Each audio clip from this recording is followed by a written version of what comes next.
Hijra site. This place is called Jabal Ithlib. Jabal Ithlib is considered one of the most important places for the ancient civilizations in general, not just the Nabatean civilization. Why is that? Because its location in Hijra site. Just from where we are standing and sitting in the ground.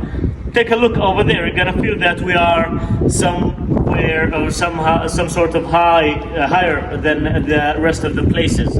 And I promised you that I'm gonna show you the rest of the chain of mountains that is surrounding the whole area. As you can see, this chain of mountains is closing the whole north side. This is where Jabal Ithlib became valuable for the all ancient civilizations because of its location. It's considered as the highest point in nearly the center of the north side of the Hijra site. And the higher point of it, it's been used as a watchtower to watch the surrounding of this area, to protect it, of course. And also some parts of it, because it's not just one higher point, it's multiple points that is very high in this mountain. Some of it's been used as a temple, because back then they used to have the general belief, all the ancient civilization, that when they pray for their gods in a high place, they will be closer to their gods, thus their gods answer their prayers quickly, just like the Indians. Most of their temples are built on the top of mountains. It's for the same purpose. The Nabateans came in the 2nd century BC, and they reused this mountain in the same old uses, but they added a few things to it. One of these things that they added is this big room in front of you. This big room is called locally as Ad-Diwan. Ad-Diwan in our Arabian culture, it's a room where the host welcomes his guests in it. We call it now Majlis.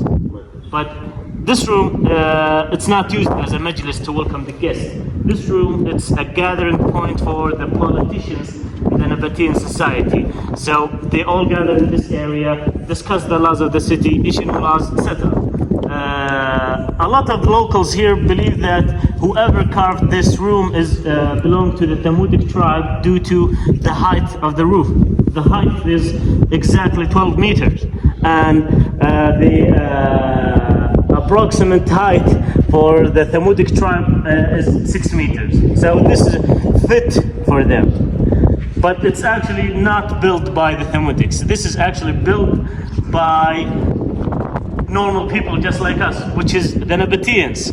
And a prime example, or let's say a prime proof of this room is built by people that they are in the same size as us. You can see the stairway in the beginning, in the entrance. It's built for people that they are the same size as us. Also, these big seats inside.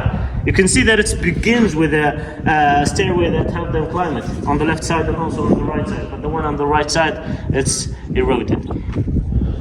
They made the roof so high like this because this is, as I told you, a political gathering point. And when someone wants to give a speech, his voice gonna have to be loud and clear, and that's why they made the roof so high, because it generates an echo that is amplify the sound naturally. The other thing that the Nabateans added to this place, as you can see this path over here, this path is called a Sikh. A Sikh, it's considered as a religious path due to the carvings on the left side of it and also the right side of it. These carvings are all niches. A niche in Arabic, mihrab, a place where they pray for their gods in. Back then, the Nabateans, they are used to be worshipping idols. They don't worship Allah. So they worship false gods back then. And every niche, as you can see, they are very different than each other. They are not look-alike. So the archaeological team who studied this area, they decided that every niche in this place is representing a different god or a new god.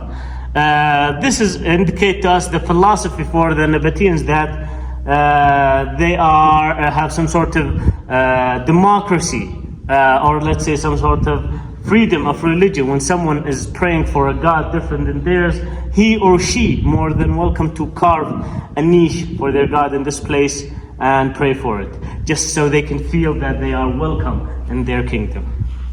Do you have any questions? Anything that you want to know more about? Okay, you might take your time to take pictures, wander around in this place. My colleague Aisha, she's from the Rangers team, and she's gonna take you to the places that we cannot pass. Okay? You cannot pass. Yes. And don't enter this room also. But if you want to stand in this area where I am, yes, you can stand over here. This is it, because the roof is gonna collapse at any time. We don't know when it's gonna collapse, but we hope that it's collapsed while this room empty. The front part of it, by the way, it's collapsed in 2008, not that far ago. There was an earthquake happened in 2008 in a city called عليه.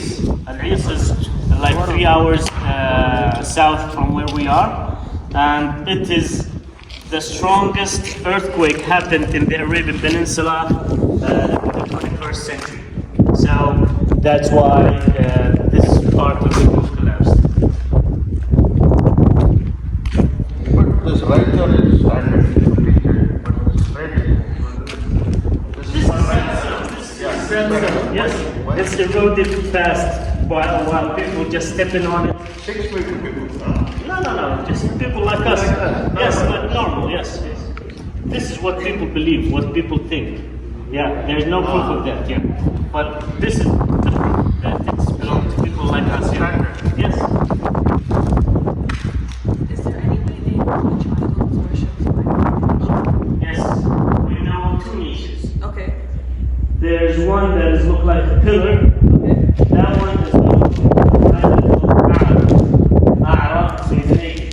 And it's carved like a pillar that has no decorations in it. A naked pillar, that's it. There's inscriptions on top of it that tell us this information.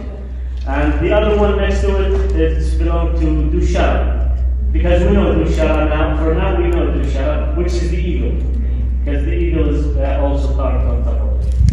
So this is telling us that that one is for Dushara and that one behind it is for Arab. It's nice that Yes. Proceed. Yes. Aisha?